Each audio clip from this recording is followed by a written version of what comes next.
उत्तर प्रदेश शासन में मंत्रिमंडल के मेरे सहयोगी, उत्तर प्रदेश के वित्त मंत्री श्री सुरेश कुमार खन्ना जी, उत्तर प्रदेश के औद्योगिक विकास के मंत्री श्री नंद गोपाल गुप्ता नंदी जी,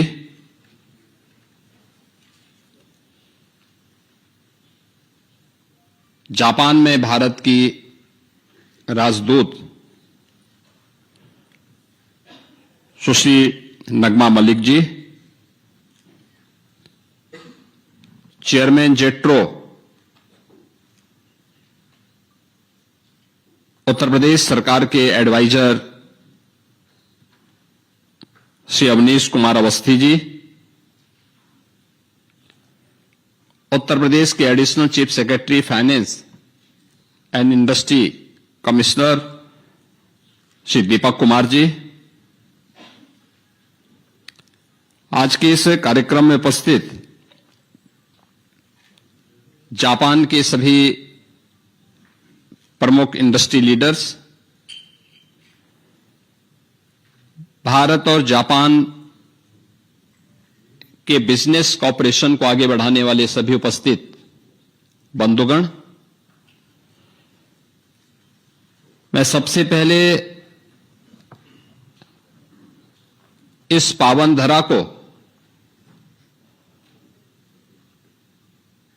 जो धरा अपने आप को लैंड ऑफ द सनराइज के रूप में विख्यात है, मैं उसको नमन करता हूं और आप सभी का इस कार्यक्रम में उपस्थित होने के लिए हृदय से अभिनंदन करता हूं। भारत और जापान का संबंध,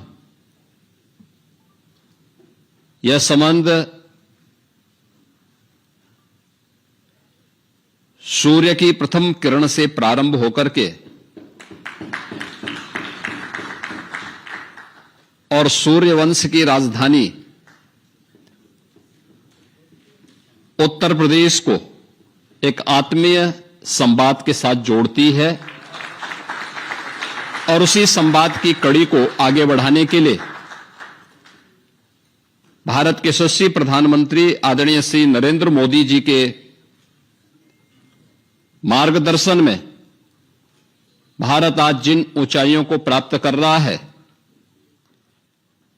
भारत और जापान के द्विपक्षीय संबंध और मजबूत हो सकें, बिजनेस रिलेशन हम सब के बीच में इस साझेदारी को और मजबूती के साथ आगे बढ़ा सकें, उसे मजबूती के साथ आगे बढ़ाने में भारत की आबादी के सबसे बड़े राज्य उत्तर प्रदेश की क्या भूमिका हो सकती है, उस भूमिका को आप सबके सम्मुख रखने के लिए मैं आज जापान की राजधानी टोक्यो में आप सबके साथ संवाद कर रहा हूं और मुझे प्रसन्नता है कि आप सब ने हमारे भारत की माननीय राजदूत और अन्य इंडस्ट्री लीडर्स के साथ इस कार्यक्रम में उनके आमंत्रण पर उपस्थित हुए हैं। मैं आप सबका इस अवसर पर उत्तर प्रदेश सरकार की ओर से हृदय से स्वागत करता हूं, अभिनंदन करता हूं।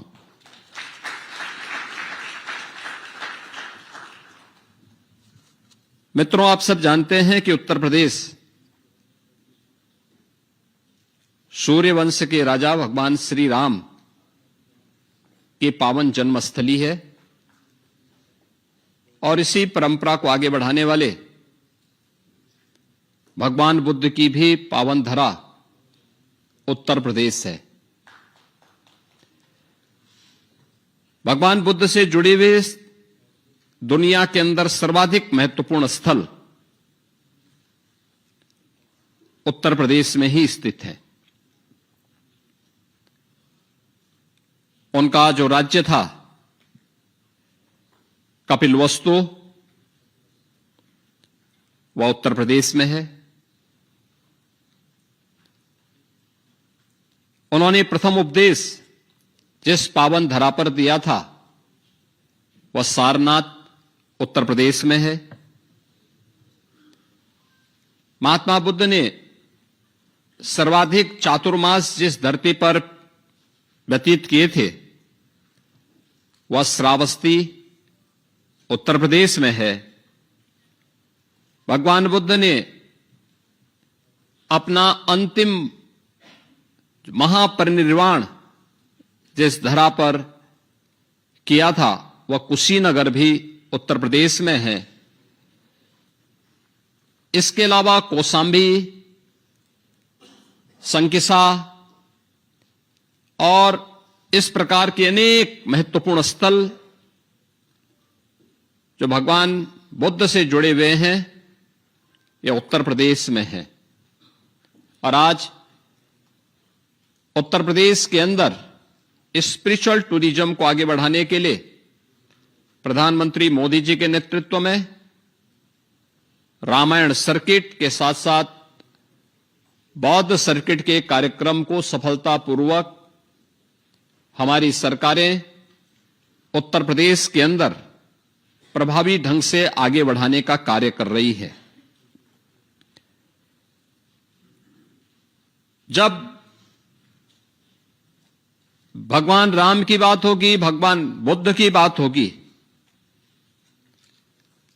तो स्वाभाविक रूप से इन दोनों का संबंध सूर्य वंश की उस महान परंपरा से है जिस सूर्य की प्रथम किरण का उदय होने का इंतजार हमेशा जापान वासियों को होता है। और मैं इस अवसर पर सूर्य वंश से जुड़े हुए इन दोनों महान विभूति की इस पावन धरा की ओर से आप सभी का मैं हृदय से अभिनंदन करता हूं, स्वागत करता हूं।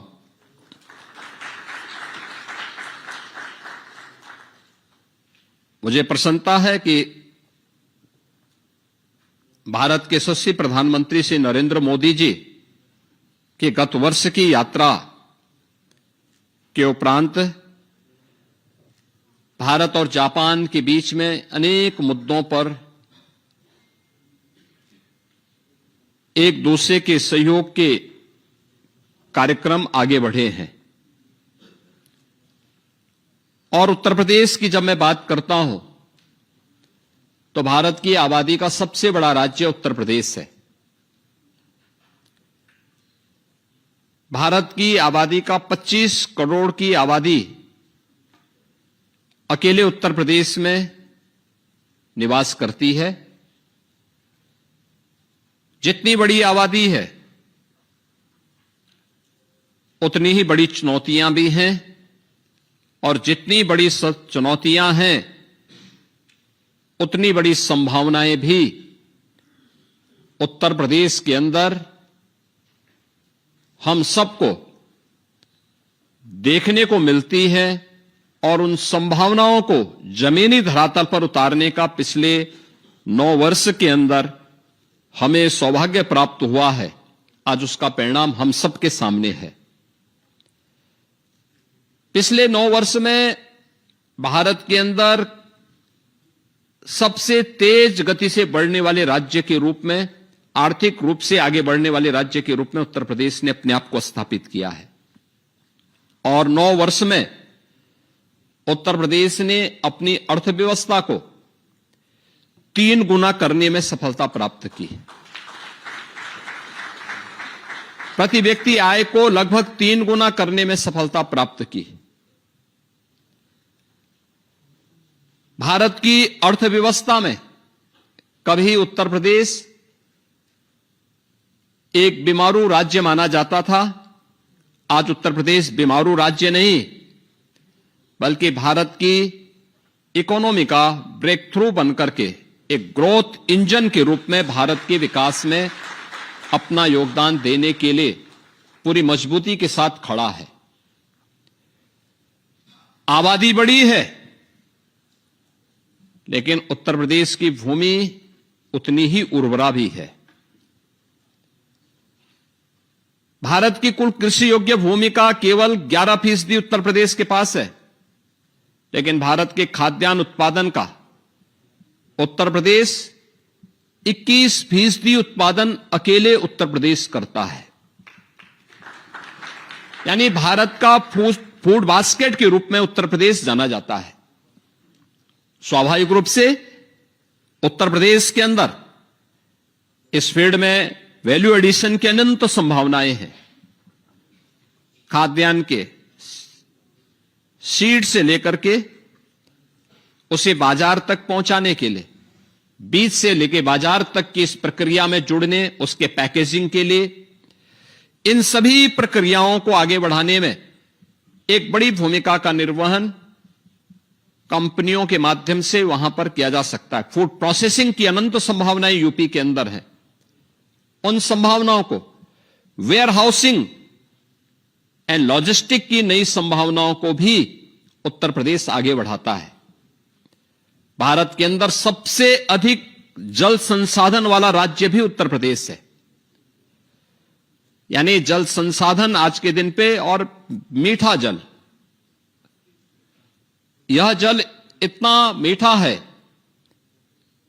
कि उस जल का उपयोग हम न केवल एग्रीकल्चर के लिए बल्कि ग्रीन हाइड्रोजन के निर्माण में भी और अन्य महत्वपूर्ण कार्यक्रमों को आगे बढ़ाने में भी हम उसका उपयोग कर सकते हैं। पंप स्टोरेज की स्कीम को भी आगे बढ़ाने में इन सभी संसाधनों का बेहतर उपयोग हो सकता है। उत्तर प्रदेश की आवश्यकता को ध्यान में रखते हुए हम लोगों ने उत्तर प्रदेश के अंदर ये 25 करोड़ की जो आबादी है, इस 25 करोड़ की आबादी में 56% आबादी ऐसी है जिस आबादी में जो आबादी वर्किंग फोर्स है, यानी युवा है, कार्य करने के लिए किसी भी फील्ड में स्किल मैन पावर की आपूर्ति करने में सदैव आपको उपलब्ध हो सकता है सस्ता और अच्छा मैन पावर।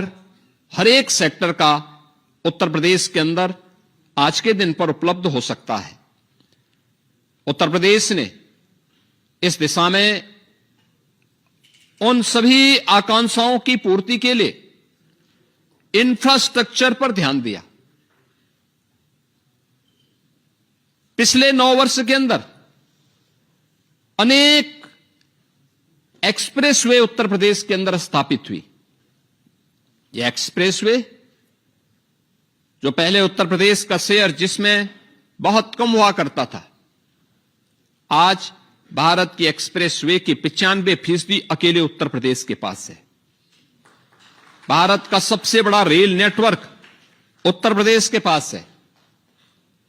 भारत के अंदर eastern and western dedicated freight corridor का जंक्शन उत्तर प्रदेश के पास है।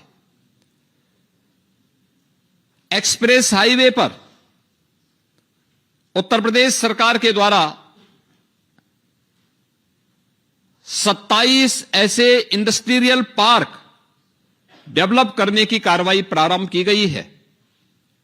और मैं आमंत्रित करूंगा जापान के अपने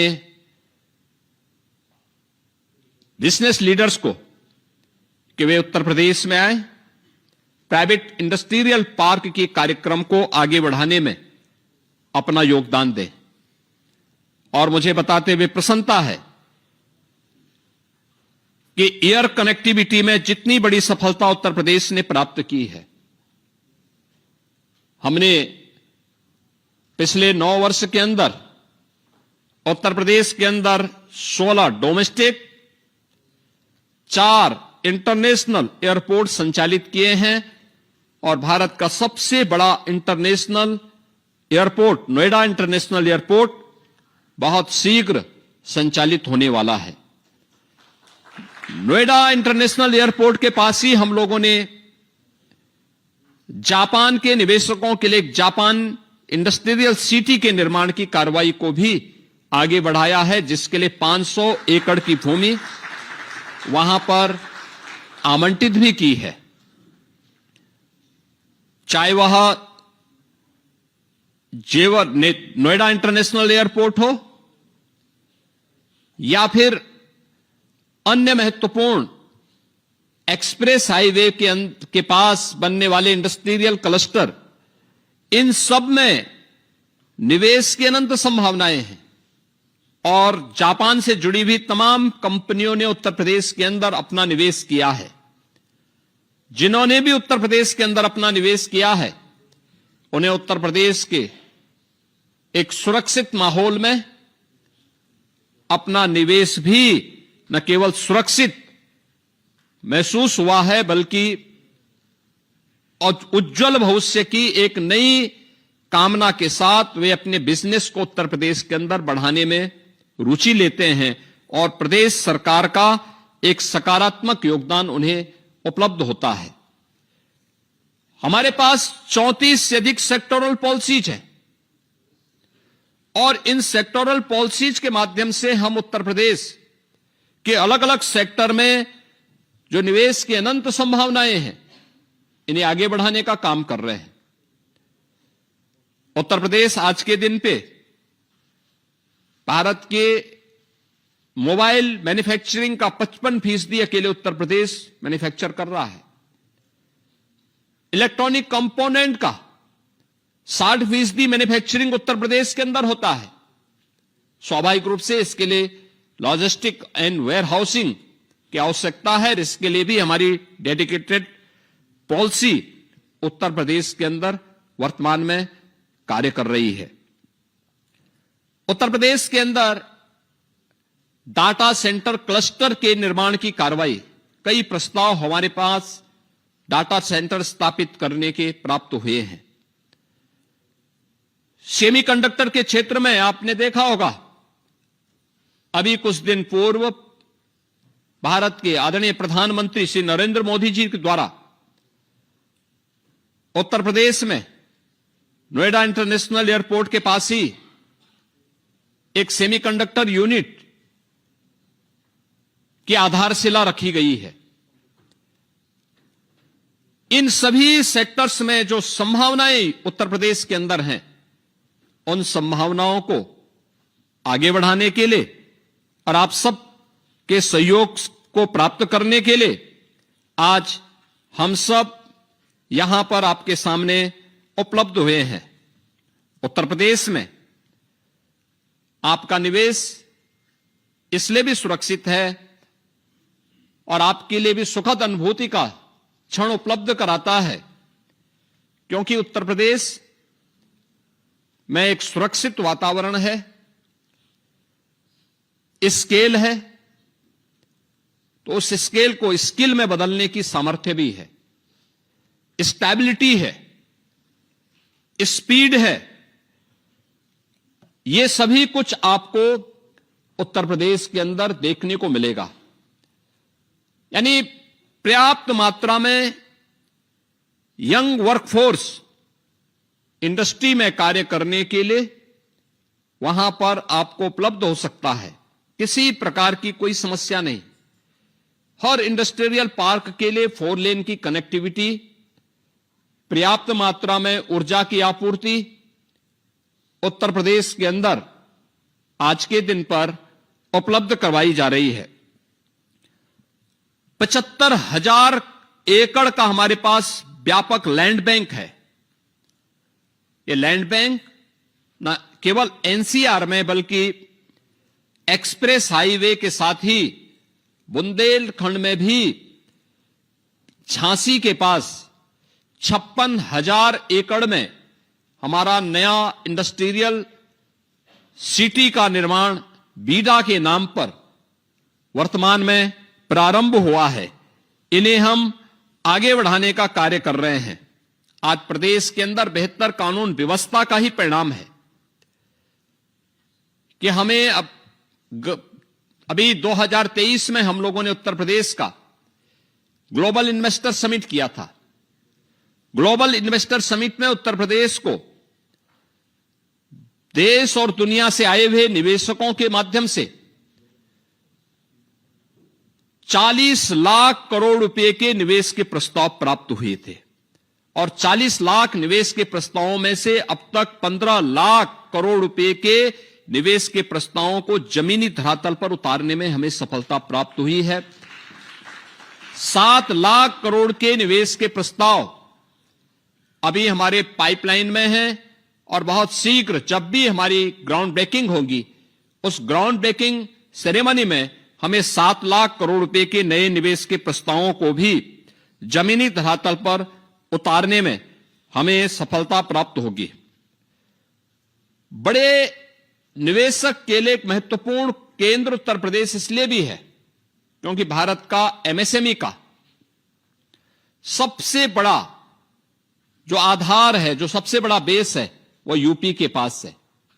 96 लाख एमएसएमई यूनिट वर्तमान में यूपी के अंदर कार्यरत हैं, जिनमें 3 करोड़ से अधिक लोग कार्य कर रहे हैं।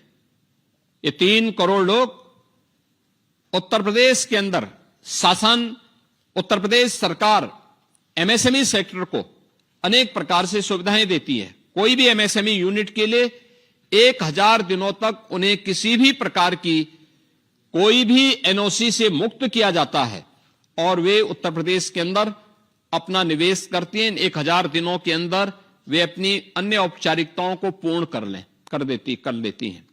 लेकिन उनका प्रोडक्शन नहीं रुकता, उनको कहीं कोई डिस्टरबेंस नहीं होता है। हां, गवर्नमेंट के स्तर पर उन्हें प्रोत्साहित करने के लिए बहुत सारे इंसेंटिव प्रदान किए जाते हैं और गवर्नमेंट के स्तर पर उनको दिए जाने वाले इन सहयोग के क्रम में हम उन्हें टेक्नोलॉजी के साथ, डिजाइन के साथ, मार्केट के साथ और एक्सपोर्ट के साथ जोड़ने में उन्हें अपना भरपूर मदद भी उपलब्ध करवाते हैं। उत्तर प्रदेश के अंदर हम लोगों ने जो एक तंत्र विकसित किया है, उस माहौल का लाभ लेने के लिए मैं आज आप सभी को वहां पर आमंत्रित करता हूं। Single window ease of doing business के लिए किस प्रकार से महत्वपूर्ण हो सकता है। आज Uttar Pradesh ease of doing business में देश के अंदर टॉप अचीवर स्टेट के रूप में उत्तर प्रदेश ने स्थान प्राप्त किया है और उत्तर प्रदेश ने इसके लिए निवेश मित्र, निवेश सारथी, निवेश मित्र के माध्यम से हम लोगों ने कोई भी एमओयू उत्तर प्रदेश सरकार के साथ होता है, निवेश मित्र उसके माध्यम से सीएम फेलोज सारी औपचारिकताओं को पूर्ण करके निवेशक को फॉलोअप के माध्यम से सारी औपचारिकताओं को एक समय सीमा के अंदर उन्हें उपलब्ध करवाता है। निवेश सारथी उस निवेश को प्रभावी ढंग से निवेश कराने में योगदान देता है। तो इसके साथ ही उत्तर प्रदेश के अंदर अन्य कार्यों को आगे बढ़ाने के लिए निवेश सफलतापूर्वक हो गया है, तो सफलतापूर्वक हुए उस निवेश को गवर्नमेंट के स्तर पर जो भी इंसेंटिव संबंधित इन्वेस्टर को उपलब्ध करवाए जाने हैं, इस समय से उपलब्ध कराने वाले अग्रणी राज्यों में उत्तर प्रदेश आज के दिन पर वहां पर जाना जा रहा है। हर एक सेक्टर में, एजुकेशन में, मेडिकल हेल्थ में,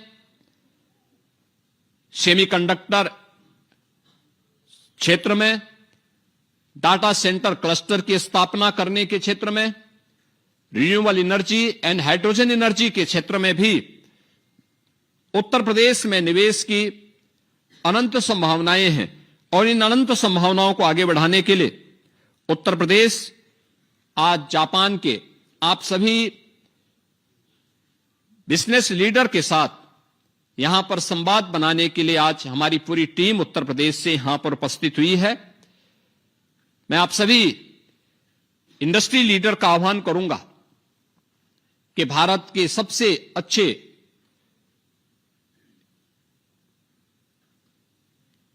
इन्वेस्टमेंट के ड्रीम डेस्टिनेशन के रूप में आज जाने जाने वाले उत्तर प्रदेश के अंदर आप लोग अपना निवेश करें। ये निवेश डीप टेक में हो सकता है, फिनटेक में हो सकता है, मेडटेक में हो सकता है, या फिर यह निवेश सर्विस सेक्टर में भी आप अनुमान कर सकते हैं। स्पिरिचुअल टूरिज्म में, eco tourism and heritage tourism के लिए गत वर्ष उत्तर प्रदेश के अंदर 156 करोड़ टूरिस्ट उत्तर प्रदेश के अंदर की यात्रा किया है।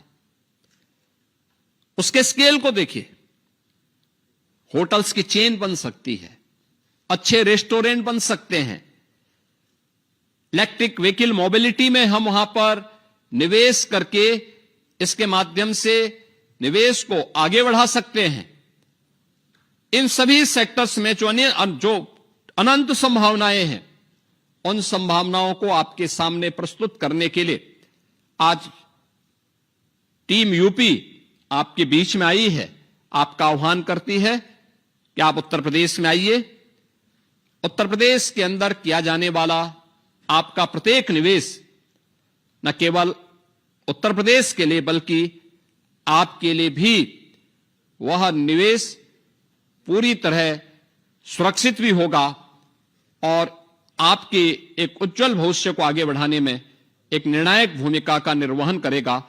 आज के इस अवसर पर मैं एक बार फिर से इतनी बड़ी संख्या में आप सब आज यहां पे बिजनेस लीडर्स एक साथ जापान की राजधानी की टोक्यो में यहां पर उपस्थित हुए हैं। मैं इसके लिए भारत की जापान में एम्बेसडर सुश्री नगमा मलिक जी को, उनकी पूरी टीम को, भारत जापान बिजनेस कोऑर्डिनेशन से जुड़े हुए जितने भी हमारे पदाधिकारी हैं, उन सबको मैं हृदय से धन्यवाद देता हूं और विश्वास करता हूं कि हम सभी लोग मिलकर के इन निवेश की संभावनाओं को आगे बढ़ाने में अपना योगदान देंगे।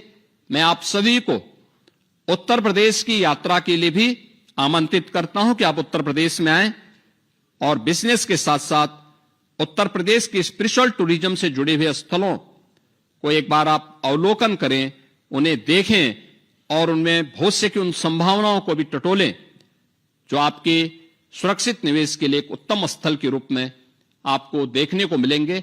आप सबको मैं एक बार फिर से हृदय से धन्यवाद देते हुए अपनी वाणी को विराम देता हूं। धन्यवाद। जय हिंद।